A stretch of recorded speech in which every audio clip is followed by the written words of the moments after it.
Work and energy എന്ന് പറഞ്ഞ ചാപ്റ്ററിലെ text ബുക്കിലെ എല്ലാ കാര്യങ്ങളും ഇൻക്ലൂഡിങ് പരീക്ഷയിൽ വരാൻ പോകുന്ന എല്ലാ ക്വസ്റ്റ്യൻ ടൈപ്പും നമ്മൾ വെറും 15 മിനിറ്റിലാണ് പഠിക്കാൻ പോകുന്നത്.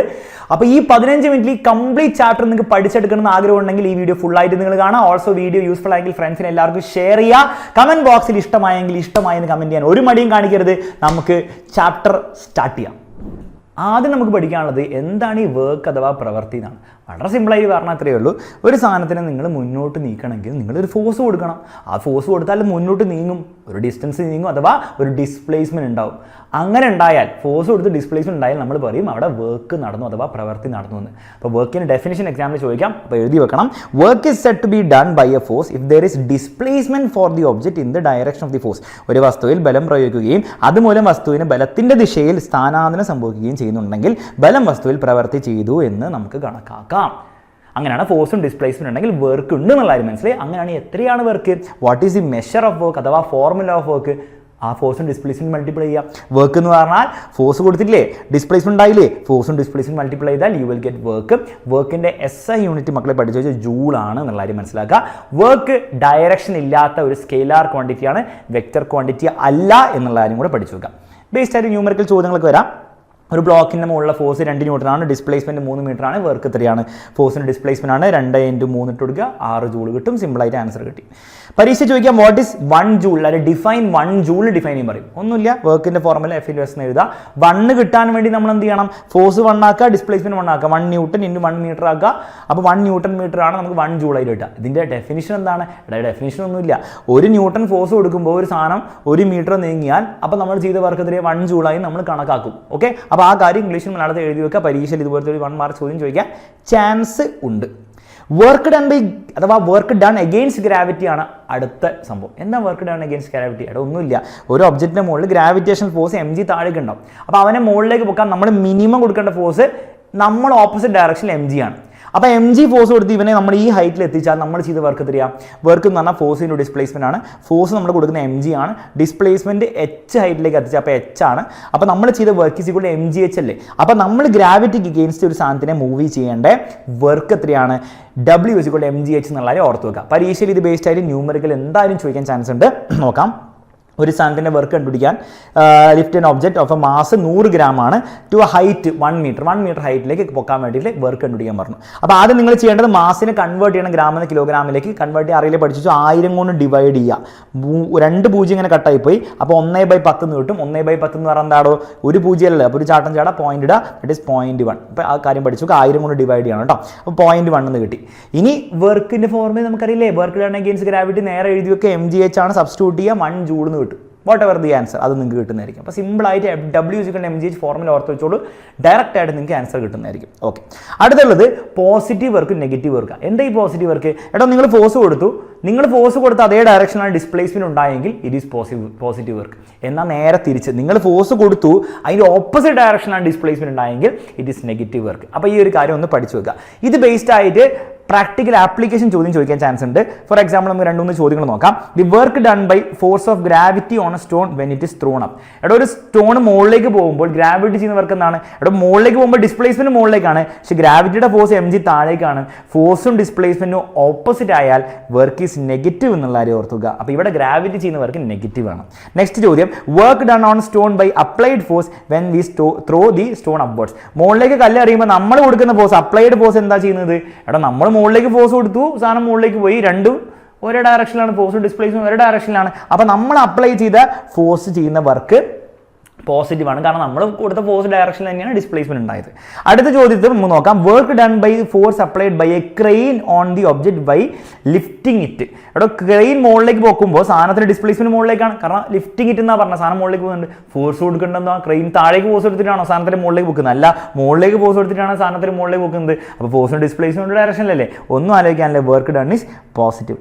അടുത്ത ചോദ്യത്തിൽ ടെക്സ്റ്റ് ബുക്കിൽ ഒരു പ്രിന്റിംഗ് മിസ്റ്റേക്ക് വന്നിട്ടുണ്ട്. അതെങ്ങനെയാണ് മനസ്സിലാവുക വെച്ചാൽ മലയാളം ചോദ്യം ചോദിക്കുമ്പോൾ മനസ്സിലാവും. ഓക്കെ, അതായത് ബേസിക്കലി സെയിം ചോദ്യം തന്നെയാണ്. Work done by an object by crane അല്ല, gravity when the object lifted up. അപ്പോൾ ഒരു സാധനം മുകളിലേക്ക് പോകുമ്പോൾ ഗ്രാവിറ്റി ചെയ്യുന്ന വർക്ക് എന്താണ്? അവിടെ ഗ്രാവിറ്റി താഴേക്കല്ലേ ഉണ്ടാവുക, അപ്പോൾ ആലോചിച്ച് നോക്കി, ഗ്രാവിറ്റിയുടെ ഫോഴ്സ് താഴേക്ക് എന്നാൽ ഡിസ്പ്ലേസ്മെന്റ് മുകളിലേക്ക്, അപ്പോൾ ഗ്രാവിറ്റി ചെയ്യുന്ന വർക്ക് ഈസ് നെഗറ്റീവ് എന്നുള്ള കാര്യം ഓർത്ത് വെക്കുക. അപ്പോൾ ക്വസ്റ്റ്യൻ നമുക്ക് ഇവിടെ തെറ്റുണ്ട്.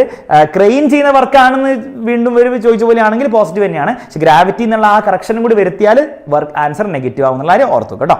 The work done by the force of gravity when coconut falls down. ഇവിടെ കോക്കനട്ട് താഴേക്ക് വീഴുമ്പോൾ ഡിസ്പ്ലേസ്മെന്റ് താഴേക്കല്ലേ, ഗ്രാവിറ്റിയും കൂടെ എപ്പോഴും താഴെ, ഗ്രാവിറ്റി എപ്പോഴും താഴേക്കാണ്. അപ്പോൾ ഈ ഒരു കേസിൽ ഗ്രാവിറ്റിയുടെ ഫോഴ്സും ഡിസ്പ്ലേസ്മെന്റും ഒരേ ഡയറക്ഷനിലാണ്. അപ്പോൾ ഗ്രാവിറ്റി ഇവിടെ പോസിറ്റീവ് വർക്കാണ് ചെയ്യുക. അപ്പോൾ ഇവിടെ ഒരു മണ്ടത്തരം നിങ്ങൾ കാണിക്കരുത്, അതായത് ഗ്രാവിറ്റി എപ്പോഴും നെഗറ്റീവ് ആ ചെയ്യുക എന്നൊന്നും ഓർത്ത് വെക്കരുത്. അത് സിറ്റുവേഷനെ ഡിപ്പെൻഡ് ചെയ്യും. താഴേക്കാണ് ഒബ്ജക്റ്റ് വരുന്നതെങ്കിൽ ഗ്രാവിറ്റി പോസിറ്റീവ് വർക്ക് ചെയ്യുക, മുകളിലേക്കാണ് സാധനം പോകുന്നതെങ്കിൽ ഗ്രാവിറ്റി നെഗറ്റീവ് വർക്ക് ആയിരിക്കും ചെയ്യുക എന്നുള്ള രീതിയിലാണ് നിങ്ങൾ പഠിച്ചു വെക്കേണ്ടത്. ഓക്കെ, അടുത്ത സാധനമാണ് എനർജി. എന്താണ് energy? Energy is the ability to do work. പ്രവൃത്തി ചെയ്യാനുള്ള കഴിവിനെയാണ് നമ്മൾ ഊർജ്ജം എന്ന് വിളിക്കാം. എനർജിയുടെ യൂണിറ്റും വർക്കിന്റെ യൂണിറ്റും സെയിം ആണ്, ജൂളാണ്. എനർജിയും സ്കെയിലാർ ക്വാണ്ടിറ്റി ആണ്, വർക്കിനെ പോലെ തന്നെ എനർജിക്കും ഡയറക്ഷൻ ഒന്നുമില്ല. കുറേ ടൈപ്പ് ഓഫ് എനർജി നമ്മുടെ ലോകത്തിന്റെ ഇലക്ട്രിക്കൽ എനർജി ഉണ്ട്, മെക്കാനിക്കൽ എനർജി ഉണ്ട്, ഹീറ്റ് എനർജി ഉണ്ട്, ലൈറ്റ് എനർജി ഉണ്ട്, സൗണ്ട് എനർജി, വേറെ പലതരം എനർജി ഉണ്ട്. കുറച്ച് പേരുകളൊന്ന് പഠിച്ചു വെക്കുക, നമുക്ക് ഇനി അങ്ങോട്ട് നമ്മൾ കാണുന്നതായിരിക്കും കേട്ടോ. ഈ എനർജിയുടെ യൂണിറ്റ് SI യൂണിറ്റ് ജൂളൊക്കെ തന്നെ ആണെങ്കിലും മറ്റൊരു യൂണിറ്റ് ആണ് കാലറി. നമ്മുടെ ഫുഡിന്റെ ഒക്കെ എനർജി നമ്മൾ കാലറിയിലാണ് പറയുക. അപ്പോൾ കാലറിയും ജൂളും തമ്മിലുള്ള ബന്ധം പഠിച്ചു വെച്ചു. 1 കാലറി എന്ന് പറഞ്ഞാൽ 4.2 ജൂളാണ്. അതേപോലെ 1 കിലോ കാലറി എന്ന് പറഞ്ഞാൽ 4200 ജൂളാണെന്നുള്ള കാര്യം ഓർത്ത് വെച്ചോ. ചിലപ്പോൾ 1 മാർക്കിന്റെ ഒരു ചോദ്യമൊക്കെ ഇവിടുന്ന് വരാൻ ചാൻസ് ഉണ്ട്. ആദ്യം നമുക്ക് ഈ ചാപ്റ്ററിൽ പഠിക്കണം മെക്കാനിക്കൽ എനർജിനെ പറ്റിയിട്ടാണ്. മെക്കാനിക്കൽ എനർജി എന്ന് പറഞ്ഞാൽ വളരെ സിമ്പിളാണ്. ഒരു സാധനം മോഷനിലാണെങ്കിൽ, ഒരു ക്രിക്കറ്റ് ബോൾ ഇങ്ങനെ പറന്നുകൊണ്ടിരിക്കുകയാണ് ആകാശത്ത് കൂടെ, അത് മോഷനിലാണെങ്കിൽ അവന് നമ്മൾ പറയും മെക്കാനിക്കൽ എനർജി അഥവാ യാന്ത്രിക ഊർജ്ജം ഉണ്ടെന്ന്. മെക്കാനിക്കൽ എനർജി മോഷനിലാവണം നിർബന്ധമൊന്നുമില്ല. ഫോർ എക്സാമ്പിൾ ഒരു തെങ്ങിന്റെ മണ്ടയിൽ നിൽക്കുകയാണെങ്കിൽ അവനും മെക്കാനിക്കൽ എനർജി എന്ന് പറയും. കാരണം ആ ഒരു പൊസിഷനിൽ നിൽക്കുമ്പോൾ നമുക്കറിയാം ഒരു കാറ്റാടി തേങ്ങ വല്ല മുറിഞ്ഞു പോയാൽ താഴേക്ക് വീഴും നമുക്കറിയാം. അപ്പോൾ അവന് എനർജി ഉണ്ടോ? എനർജി ഉണ്ട്, പക്ഷെ അവൻ മോഷനിലല്ല.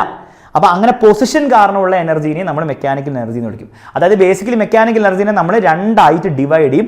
ഒന്ന് പൊട്ടൻഷ്യൽ എനർജി, ദാറ്റ് ഈസ് സ്ഥിതികോർജ്ജം, മറ്റേത് കൈനറ്റിക് എനർജി, വിച്ച് ഇസ് ഗതികോർജ്ജം. ഓക്കെ, മെക്കാനിക്കൽ എനർജിയുടെ ഡെഫിനിഷനും പഠിച്ചു വെക്കണം. Mechanical energy is the energy that objects acquire by virtue of their motion. ഒന്നെങ്കിൽ മോഷൻ അല്ലെങ്കിൽ പൊസിഷൻ ഓർ കോൺഫിഗറേഷൻ. എന്താണ് ഈ പൊസിഷൻ ഓർ കോൺഫിഗറേഷൻ എന്നുള്ളത് നമുക്ക് മനസ്സിലാക്കാം, പക്ഷേ ഈ ഡെഫിനിഷൻ ഒന്ന് നിങ്ങൾ പഠിച്ചു വെക്കാം. ഓക്കെ, രണ്ട് തരം മെക്കാനിക്കൽ എനർജി ഉണ്ട് നമ്മൾ പറഞ്ഞു. അതിൽ ആദ്യം പഠിക്കേണ്ട മെക്കാനിക്കൽ എനർജിയാണ് പൊട്ടൻഷ്യൽ എനർജി അഥവാ സ്ഥിതികോർജ്ജം. എന്താ സംഭവം? ബേസിക്കലി നിങ്ങൾ ഒരു കാറിനെ കൊണ്ടുപോയിട്ട് ഇതിൻ്റെ മണ്ടയിൽ കൊണ്ടുപോയി വെച്ച് കഴിഞ്ഞാൽ കാറ് ഉരുണ്ട് വരും. അതായത് കാറിന് ഈ മണ്ടയിൽ നിൽക്കുമ്പോൾ, ഈ ഒരു പ്രത്യേക പൊസിഷനിൽ നിൽക്കുമ്പോൾ അവനെന്തുണ്ട്? ഒരു പൊട്ടൻഷ്യൽ എനർജി ഉണ്ട് അഥവാ സ്ഥിതികോർജ്ജം ഉണ്ട് എന്നുള്ള കാര്യം നമുക്ക് പറയാൻ പറ്റും. അത് മാത്രമല്ല, ഫോർ എക്സാമ്പിൾ ഒരു അമ്പ് നമ്മൾ ഇങ്ങനെ ബാക്കോട്ടേക്ക് വലിക്കുമ്പോൾ, വെറുതെ നിൽക്കുമ്പോൾ അവന് പൊട്ടൻഷ്യൽ എനർജി ഒന്നുമില്ല, പക്ഷേ ബാക്കോട്ടേക്ക് വലിച്ച് ഇങ്ങനെ പിടിക്കുമ്പോൾ നമുക്കറിയാം അവനെന്നുണ്ട്, അവന് പൊട്ടൻഷ്യൽ ഉണ്ട്, വർക്ക് ചെയ്യാനുള്ള പൊട്ടൻഷ്യൽ ഉണ്ട്, പറന്ന് പോകും നമുക്കറിയാം. അപ്പോൾ ഇങ്ങനെ പിടിച്ച് വലിച്ച ഈ ഒരു കോൺഫിഗറേഷനിൽ, അല്ലേ, വെറുതെ വെക്കുമ്പോൾ അമ്പും വില്ലിനും പൊട്ടൻഷ്യൽ എനർജി ഇല്ല, പക്ഷേ ഇങ്ങനെ പിടിച്ച് വലിച്ച കോൺഫിഗറേഷനിൽ നമ്മൾ പറയും അവന് പൊട്ടൻഷ്യൽ എനർജി ഉണ്ട്. അപ്പോൾ ഒരു പ്രത്യേക കോൺഫിഗറേഷൻ കാരണമോ അല്ലെങ്കിൽ ഒരു പ്രത്യേക പൊസിഷൻ കാരണം ഉണ്ടാവുന്ന എനർജിനെയാണ് നമ്മൾ പൊട്ടൻഷ്യൽ എനർജി എന്ന് വിളിക്കുക. ഡെഫിനേഷനിലും അത് തന്നെയാണ് കൊടുത്തിരിക്കുന്ന കാര്യം പഠിച്ചു വെക്കുക, പരീക്ഷ ചോദിക്കും കേട്ടോ. ഇനി ഇവിടെ ഒരു കാര്യം നിങ്ങൾ ശ്രദ്ധിക്കേണ്ടത്, ഈ കോൺഫിഗറേഷൻ എന്ന് പറഞ്ഞാൽ ബേസിക്കലി ഷേപ്പ് മാറ്റാന്നേ ഉള്ളൂ. ഷേപ്പ് മാറ്റുമ്പോൾ ഒരാൾക്ക് പൊട്ടൻഷ്യൽ എനർജി ഉണ്ടാവുന്നെങ്കിൽ അതിനാണ് potential energy due to configuration എന്ന് വിളിക്കാം. അപ്പോൾ പരീക്ഷയിൽ ഇവിടുന്ന് ക്ലാസിഫൈ ചെയ്യാൻ പറയാം. പല ചോദ്യങ്ങൾ വെച്ചിട്ട് പൊസിഷൻ കാരണമാണോ കോൺഫിഗറേഷൻ കാരണമാണോ പൊട്ടൻഷ്യൽ എനർജി എന്നുള്ള കാര്യം ചോദിക്കാൻ ചാൻസ് ഉണ്ട്. നമുക്ക് ഓരോന്നായിരുന്നു നോക്കാം. എനർജി പൊസസ് ബൈ കോക്കനട്ട് ആണോ കോക്കനട്ട് ട്രീ? എടോ, ആ പ്രത്യേക പൊസിഷൻ കാരണമല്ലേ, അല്ലാണ്ട് ഷേപ്പ് കാരണമല്ലോ. അപ്പോൾ this is due to position. Next, energy stored in compress spring. സ്പ്രിങ്ങിന്റെ ഷേപ്പ് ചേഞ്ച് ചെയ്യുമ്പോഴാണ് അവന് പൊട്ടൻഷ്യൽ എനർജി കിട്ടുക, അല്ലാണ്ട് അവന് പൊസിഷൻ നിങ്ങൾ എടുത്തിട്ട് ഇവിടെ സ്പ്രിംഗ് എടുത്തിട്ട് മണ്ട വെച്ചിട്ടൊന്നും കാര്യമില്ലല്ലോ. ഷേപ്പ് ചേഞ്ച് ചെയ്യണം, ദാറ്റ് ഈസ് കോൺഫിഗറേഷൻ ചേഞ്ച് ചെയ്യുമ്പോഴാണ് അവന് പൊട്ടൻഷ്യൽ എനർജി കിട്ടുക. Next, energy possess by water ടാങ്കിൻ stored tank. Water in stored tank. ഇവിടെ വെള്ളം മുകളിലായതുകൊണ്ടല്ലേ വെള്ളം താഴേക്ക് ഒഴുകി വരുന്നത്. അപ്പോൾ പൊസിഷൻ കാരണമാണ്, ഷേപ്പ് കാരണമാണ്. വെള്ളത്തിന്റെ ഷേപ്പ് നമ്മൾ മാറ്റുന്നില്ല, അപ്പോൾ പൊസിഷൻ കാരണമാണ്. Next, energy in the pole due to its bending during pole vault. Pole വോൾട്ടിൽ ജമ്പ് ചെയ്യുമ്പോൾ ഇങ്ങനെ ബെൻഡ് ചെയ്യുന്നുണ്ട്, ഷേപ്പ് മാറിയിട്ടാണ് പൊട്ടൻഷ്യൽ എനർജി കിട്ടുന്നത്. ഷേപ്പ് എന്ന് പറഞ്ഞാൽ ബേസിക്കലി കോൺഫിഗറേഷൻ ആണ്. അപ്പോൾ ഏത് പൊട്ടൻഷ്യൽ എനർജി ആണെന്ന് ഇതുപോലെ ചോദിക്കാൻ ചാൻസ് ഉണ്ട്. സിമ്പിളായിട്ട് നിങ്ങൾ ഉത്തരം കൊടുത്തോണം. ഒരു പ്രത്യേക പൊസിഷനിൽ കൊണ്ടുപോയി വെച്ചാൽ അവന് പൊട്ടൻഷ്യൽ എനർജി ഉണ്ടാവും നമുക്കറിയാം. എത്രയായിരിക്കും പൊട്ടൻഷ്യൽ എനർജി? അതിൻ്റെ ഇക്വേഷൻ വളരെ സിമ്പിളാണ്. നമ്മൾ എത്രയും വർക്ക് ചെയ്ത് അവിടെ എത്തിക്കാൻ വേണ്ടിയിട്ട് mgh അല്ലേ, അത്ര തന്നെ ആയിരിക്കും അവൻ്റെ പൊട്ടൻഷ്യൽ എനർജി. അപ്പോൾ പൊട്ടൻഷ്യൽ എനർജി ഡ്യൂ ടു പൊസിഷൻ്റെ ഇക്വേഷൻ പഠിച്ചു വെച്ചോ. ഇത് simply mgh. PE = mgh, potential energy = mgh എന്ന് എഴുതാം. അല്ലെങ്കിൽ ടെക്സ്റ്റ് ബുക്കിലുള്ള പോലെ EP എന്ന് എഴുതാം. ഇതും പൊട്ടൻഷ്യൽ എനർജി തന്നെയാണ്, പക്ഷേ EP എന്ന് എഴുതിയാൽ B എന്ന് എഴുതിയാൽ mgh ആണ് ഫോർമുല എന്ന് പഠിച്ചു വെക്കുക. അത് ബേസ്ഡ് ആയിട്ട് ന്യൂമറിക്കൽ എന്തായാലും പരീക്ഷ ചോദിക്കാൻ ചാൻസ് ഉണ്ട്. മാസ് എത്രയാണ്, ഹൈറ്റ് എത്രയാണ്, what is potential energy when it is on the ground. ഗ്രൗണ്ടിലെ ഹൈറ്റ് എത്രയാണ്? ഗ്രൗണ്ടിൽ ഹൈറ്റ് 0 അല്ലേ, അപ്പോൾ mgh ഇട്ട് കൊടുത്താൽ h 0 ആയതുകൊണ്ട് ഗ്രൗണ്ടിൽ പൊട്ടൻഷ്യൽ എനർജി ഇല്ല. എന്നാൽ 8 മീറ്റർ ഹൈറ്റിൽ എത്രയായിരിക്കും? 8 മീറ്റർ ഹൈറ്റിൽ mgh ഇട്ട് കൊടുക്കുക. ജിക്ക് ഒന്നും പറഞ്ഞില്ലേ 9.8 ഇടണം കേട്ടോ. അവർ 10 എടുത്തോളം പറഞ്ഞാൽ 10 എടുത്തോളാം, അഥവാ 9 അല്ലെങ്കിൽ 9 പോയിന്റ് ഇടണം. അങ്ങനെ ഇട്ട് കഴിഞ്ഞാൽ പൊട്ടൻഷ്യൽ ചാർജ് കിട്ടും, യൂണിറ്റ് ജൂളാണ്. അപ്പോൾ MgH ഫോർമുല ഉപയോഗിച്ച് സിമ്പിളായിട്ട് നിങ്ങൾക്ക് കണ്ടുപിടിക്കാവുന്നുള്ളൂ. രണ്ടാമത്തെ ടൈപ്പ് ഓഫ് മെക്കാനിക്കൽ എനർജിയാണ് കൈനറ്റിക് എനർജി അഥവാ ഗതികോർജ്ജം. മോഷൻ കാരണം ഉണ്ടാകുന്ന എനർജി, ഫോർ എക്സാമ്പിൾ സാധനം ഉരുണ്ടുകൊണ്ട് പോവുകയാണെങ്കിൽ അവിടെ അവന് കൈനറ്റിക് എനർജി ഉണ്ടെന്ന് പറയും. Kinetic energy possessed by an object by virtue of its motion. Actually ചലനം ഉണ്ടാവണം, അപ്പം ഉണ്ടാകുന്ന എനർജിയാണ് ഗതികോർജ്ജം. ഇക്വേഷൻ വളരെ സിമ്പിളാണ്. കൈനറ്റിക് എനർജി എന്ന് പറഞ്ഞാൽ ഹാഫ് mv² ആണ് ഫോർമുല. m എന്ന് പറഞ്ഞാൽ അവൻ്റെ മാസ്, v എന്ന് പറഞ്ഞാൽ അവൻ്റെ സ്പീഡ്. ഇത് ബേസ്ഡ് ആയിട്ട് ന്യൂമറിക്കലി വരും. മാസ് എത്രയാണ്, സ്പീഡ് എത്രയാണ്, കൈനറ്റിക് എനർജി കണ്ടുപിടിക്കാൻ പറയും. ഹാഫ് mv² സബ്സ്റ്റിറ്റ്യൂട്ട് ചെയ്യുക, കൈനറ്റിക് എനർജി നിങ്ങൾക്ക് ജൂളിലാണ് അവസാനം ആൻസർ കിട്ടുക. സിമ്പിളായിട്ടുള്ള ചോദ്യങ്ങൾ വരും. ഈ k = ഹാഫ് mv² എന്ന് പറഞ്ഞ ഫോർമുല എങ്ങനെ കിട്ടി എന്നുള്ളതിന് ഡെറിവേഷൻ പരീക്ഷ ചോദിക്കാൻ ചാൻസ് ഉണ്ട്. വളരെ സിമ്പിൾ ഡെറിവേഷൻ ആണ്. ഒരു ഒബ്ജക്റ്റ് അവൻ്റെ initial velocity u = 0, final velocity v ആണ്. അവൻ്റെ മുകളിൽ നമ്മളൊരു ഫോഴ്സ് കൊടുത്തു, അവന് ഡിസ്പ്ലേസ്മെന്റ് ഉണ്ടാക്കിയെന്ന് വിചാരിക്കാം. അങ്ങനെയാണ് അവന് നമ്മൾ മുകളിൽ ചെയ്ത വർക്ക് എത്രയായിരിക്കും? വർക്ക് വളരെ സിമ്പിളാണ്, ഫോഴ്സിന് ഡിസ്പ്ലേസ്മെന്റ് ആണ്. ഫോഴ്സിന് പകരം നമുക്ക് MA എന്ന് ഇട്ട് കൊടുക്കാം. അപ്പോൾ MA × ഡിസ്പ്ലേസ്മെന്റ് കിട്ടും. അപ്പോൾ അവിടെ നമുക്ക് പോസ് ചെയ്യാം. എന്തിനാ പോസ് ചെയ്യുന്നത്? നമുക്ക് ഇക്വേഷൻ ഓഫ് മോഷനിൽ പഠിച്ച v² = u² + 2as ഉപയോഗിക്കാം. അതൊന്ന് നമ്മൾ u0 അല്ലേ, ഇനീഷ്യൽ വെലോസിറ്റി ഇല്ലാത്തതുകൊണ്ട് v² = 2as എന്ന് എഴുതാം. ഇതിൽ 2 ഇങ്ങോട്ട് കൊണ്ടുപോയാൽ as = v²/2 എന്ന് കിട്ടും. സാർ as കിട്ടിയിട്ട് എന്താ കാര്യം? എടോ ഈ as കൊണ്ടുപോയിട്ട് നമ്മൾ എന്ത് ചെയ്യുന്നു? ഈ as ഇല്ല, ഇവിടെ ഒരു as ഇല്ല, അവിടെ കൊണ്ട് റിപ്ലേസ് ചെയ്യുന്നു. അപ്പോൾ നമുക്ക് വീണ്ടും വർക്ക് = MAS എന്നാണ്. m മാറ്റി നിർത്തിക്കോ, as ന് പകരം നമ്മൾ v²/2 ഇട്ടു. അപ്പോൾ v²/2 ഇട്ടാൽ mv²/2 എന്ന് കിട്ടും. എടോ ഈ /2 എന്ന് പറഞ്ഞാൽ ഹാഫ് അല്ലേ, ബേസിക്കലി ഹാഫ് mv² എന്ന് കിട്ടും. അതായത് നമ്മൾ ചെയ്ത വർക്ക് ഹാഫ് mv² ആണ്. എടാ നമ്മൾ ചെയ്ത വർക്കാണ് അവൻ്റെ എന്തായി മാറുക? അവൻ്റെ കൈനറ്റിക് എനർജി ആയി മാറുക. That is kinetic energy = half mv². അപ്പോൾ ഇത് ഡെറിവേഷൻ പരീക്ഷയിൽ ഒരു 2 മാർക്സിനോ 3 മാർക്സിനോ ചിലപ്പോൾ ചോദിക്കാൻ ചാൻസ് ഉണ്ട്. ഒന്ന് പഠിച്ചു വെച്ച് കഴിഞ്ഞാൽ നമുക്ക് ഈസി ആയിട്ട് ചെയ്യാൻ പറ്റും. കൈനറ്റിക് എനർജി കഴിഞ്ഞു. നെക്സ്റ്റ് നമുക്ക് പഠിക്കാൻ പോകുന്നത്, എടോ നമ്മളൊരു 10 ജൂൾ ഇലക്ട്രിക് എനർജി കൊടുത്തു കഴിഞ്ഞാൽ ഒരു അയൺ ബോക്സ് അത് എന്താക്കി മാറ്റും? അത് ഹീറ്റ് എനർജി ആക്കി മാറ്റും, ചൂടാക്കി മാറ്റും. എത്ര ഹീറ്റ് എനർജി ആക്കി മാറ്റും? 10 ജൂൾ തന്നെ ആക്കി മാറ്റും. അല്ലാണ്ട് 11 ജൂൾ ആക്കി മാറ്റാനുള്ള കഴിവൊന്നും അവനില്ലല്ലോ. അതായത് ബേസിക്കലി കൊടുക്കുന്ന എനർജി കംപ്ലീറ്റ്ലി മറ്റൊരു എനർജി കൺവേർട്ട് ആവും. അവിടെ എനർജി കൂട്ടാനോ കുറയ്ക്കാനോ പറ്റില്ല എന്നുള്ള കാര്യം പഠിച്ചു വെക്കുക. അതിനാണ് നമ്മൾ law of conservation of energy എന്ന് വിളിക്കുക, ഊർജ്ജ സംരക്ഷണ നിയമം. Energy can neither be created nor be destroyed. കൂട്ടാനോ അല്ലെങ്കിൽ ഉണ്ടാക്കാനോ അല്ലെങ്കിൽ ഡിസ്ട്രോയ് ചെയ്യാനോ കഴിയില്ല. വൺ ഫോം ഓഫ് എനർജി എന്ത് ചെയ്യാൻ പറ്റും? One form of energy can be converted into another forms of energy without loss or gain of energy. ഒരു എനർജിനെ മറ്റൊരു എനർജി ആക്കി മാറ്റാൻ നമുക്ക് പറ്റും. അതിൻ്റെ ഇടയിൽ കൂടുതൽ എനർജിയോ അല്ലെങ്കിൽ കുറവ് എനർജിയോ അങ്ങനെയൊന്നും പറ്റില്ല. 10 ജൂളാണ് 10 ജൂളായി മാറും, അത്രേ ഉള്ളൂ. ആ 10 ജൂൾ ഹീറ്റ് എനർജി തന്നെ ആവണമെന്നില്ല. 10 ജൂൾ കുറച്ച് ഹീറ്റും കുറച്ച് ലൈറ്റും എന്തൊക്കെ ആയിക്കോട്ടെ, പക്ഷേ അവസാനം 10 ജൂളായി മാറുള്ളൂ എന്നുള്ള കാര്യം ഓർത്ത് വെക്കുക. അപ്പോൾ ഊർജ്ജ സംരക്ഷണ നിയമത്തിൻ്റെ സ്റ്റേറ്റ്മെന്റ് പഠിച്ചു വെക്കണം. അപ്പോൾ ഈ ഒരു കാര്യം ടെക്സ്റ്റ് ബുക്കിൽ വളരെ ഇമ്പോർട്ടൻ്റ് ആയിട്ട് അവർ ഒരു ഡാമിലെ സെറ്റപ്പിലേക്ക്, ഡാമിൽ എങ്ങനെയാണ് ഇലക്ട്രിക്കൽ എനർജി ഉണ്ടാക്കുന്നതിൻ്റെ സംഭവം പഠിപ്പിക്കുന്നുണ്ട്. അത് ബേസ് ചെയ്ത് ചോദ്യം 1 മാർക്കിന് വരാൻ വളരെയധികം ചാൻസ് ഉണ്ട്. സംഭവം ഇത്രയേ ഉള്ളൂ, റിസർവോയറിൽ നല്ല ഹൈറ്റിൽ വെള്ളം സ്റ്റോർ ചെയ്ത് വെക്കുക. അപ്പോൾ വെള്ളത്തിന് നല്ല പൊട്ടൻഷ്യൽ ചാർജ് ഉണ്ടാവുമല്ലോ.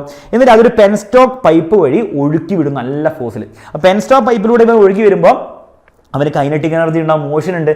മാത്രമല്ല അപ്പോഴും ഒരു ഹൈറ്റിലാണ് ഉള്ളത് അല്ലേ, നിലത്തല്ലല്ലോ, ഹൈറ്റിലാണല്ലോ. അപ്പോൾ കുറച്ച് പൊട്ടൻഷ്യൽ എനർജി ഉണ്ടാവും. അപ്പോൾ കോമ്പിനേഷൻ ആയിരിക്കും, potential energy plus kinetic energy ആയിരിക്കും ഉണ്ടാവും. അപ്പോൾ ഒഴുകി വന്നിട്ട് ഒരു ടർബൈൻ വെച്ച് കൊടുക്കും അവിടെ പാതിയിൽ. അപ്പോൾ ടർബൈൻ കറങ്ങും. ടർബൈൻ കറങ്ങുക എന്ന് പറഞ്ഞാൽ അത് മെക്കാനിക്കൽ എനർജിയാണ്.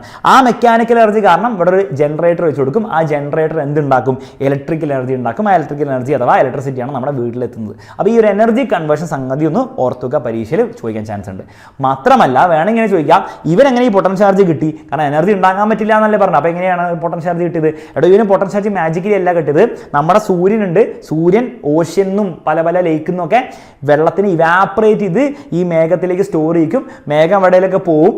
ആ മേഘം മഴ പെയ്യുമ്പോൾ എന്താണ്, ഈ വല്ല മലയുടെ മുകളിലേക്കായിരിക്കും പെയ്യുക, അല്ലെങ്കിൽ ഇവിടേക്കും പെയ്യുക. ആ മലയുടെ മുകളിൽ നിന്ന് താഴേക്ക് ഇറങ്ങി വരികയാണ് ചെയ്യുക. അങ്ങനെയാണ് ഈ ഒരു സ്ഥലത്ത് നിന്ന് പൊട്ടൻഷ്യൽ എനർജി കിട്ടുന്നത്. അപ്പോൾ ആ പൊട്ടൻഷ്യൽ എനർജി കിട്ടുന്ന ഫ്രീ ആയിട്ടല്ല, സോളാർ എനർജി വഴിയാണ്. ഈ സോളാർ എനർജി എങ്ങനെ കിട്ടുന്നതെന്നുള്ള അതിൻ്റെ കഥ നമുക്ക് ടെക്സ്റ്റ് ബുക്കിൽ പഠിക്കാനല്ല. പക്ഷേ അത് നമുക്ക് തേടി പോയാലും ന്യൂക്ലിയർ എനർജി എന്നുള്ള കാര്യങ്ങളൊക്കെ മനസ്സിലാവും. ഒബ്വിയസ്ലി ബാക്ക് അടിച്ച് പോയാൽ യൂണിവേഴ്സ് ഉണ്ടാക്കിയപ്പോൾ ഒരു ഫിക്സ്ഡ് എമൗണ്ട് ഓഫ് എനർജി ഉണ്ടാകുന്നു. അപ്പോൾ അവിടെ നിന്നാണ് എല്ലാ കഥയും സ്റ്റാർട്ട് ചെയ്യുന്നത്. അപ്പോൾ അത്രയും നമ്മൾ ഡെപ്തിൽ പോകേണ്ട ആവശ്യമില്ല പരീക്ഷയ്ക്ക് വേണ്ടിയിട്ട്. പക്ഷേ ഈ ഒരു കാര്യം ഒന്ന് ഓർത്ത് വെക്കുക. സോളാർ എനർജി എന്നാണ് പൊട്ടൻഷ്യൽ എനർജി വെള്ളത്തിന് കിട്ടുന്ന കാര്യം ഓർത്ത് വെക്കുക. ഓക്കെ, ലാസ്റ്റ് നമുക്ക് പഠിക്കാനുള്ളത് പവറിൻ്റെ കോൺസെപ്റ്റ് ആണ്. ഒരു അയൺ ബോക്സിൽ 750 വാട്ട് അല്ലെങ്കിൽ ഒരു ബൾബിൽ 9 വാട്ട് എന്നൊക്കെ എഴുതി. ഈ വാട്ട് എന്ന് പറഞ്ഞ സാധനത്തിനാണ് നമ്മൾ പവർ എന്ന് വിളിക്കുക. അപ്പോൾ പവറിൻ്റെ ഡെഫിനിഷൻ എന്താണ്? Power is the work done per unit time അഥവാ റേറ്റ് ഓഫ് ഡൂയിങ് വർക്കാണ്. പ്രവൃത്തി ചെയ്യുന്നതിൻ്റെ നിരക്കാണ് വർക്ക്. അതാണ് ഡെഫിനിഷൻ. ഫോർമുല വളരെ സിമ്പിളാണ്, വർക്ക് പെർ ടൈമാണ്, വർക്ക് ഡിവൈഡ് ബൈ ടൈമാണ് പവർ. പവറിൻ്റെ യൂണിറ്റ് ആണ് വാട്ട് എന്നുള്ള കാര്യം കൂടെ ഓർത്ത് വെക്കുക. അപ്പോൾ ഈ പവറിൻ്റെ SI യൂണിറ്റ് വാട്ട് ആണെങ്കിൽ മറ്റൊരു യൂണിറ്റ് നമ്മൾ പ്രത്യേകിച്ച് കാർ കാറിൻ്റെ കേസിലും അല്ലെങ്കിൽ ബൈക്കിൻ്റെ കേസിലും ഉപയോഗിക്കുന്നതാണ് ഹോഴ്സ് പവർ. ഒരു ഹോഴ്സ് പവർ എന്ന് പറഞ്ഞാൽ 746 വാട്ടാണെന്നുള്ള കാര്യം ഓർത്ത് വെക്കാം. ഇത് ബേസ്ഡ് ആയിട്ട് ന്യൂമറിക്കൽ എന്തായാലും വരാൻ ചാൻസ് ഉണ്ട്.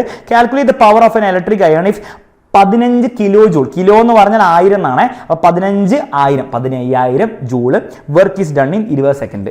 അപ്പോൾ നിങ്ങൾ ആദ്യം എന്ത് ചെയ്യാം, ഇതൊന്ന് കൺവേർട്ട് ചെയ്യുക 15,000 ജൂളിലേക്ക് ഇൻറ്റു 1000 ചെയ്താൽ മതി. അപ്പോൾ കൺവേർട്ട് ആയിക്കോളൂ കേട്ടോ. കിലോ എന്ന് പറഞ്ഞാൽ 1000 എന്നാണ്. അപ്പോൾ ഇൻറ്റു 1000 ചെയ്ത് കൺവേർട്ട് ആവും. പവറിൻ്റെ ഫോർമുല W/T അല്ലേ. W3 15,000, ടൈം എത്ര 20, സബ്സ്റ്റിറ്റ്യൂട്ട് ചെയ്യുക 750 വാട്ട് എന്ന് കിട്ടും. പവർ ഈ രീതിയിൽ കണ്ടെത്താം.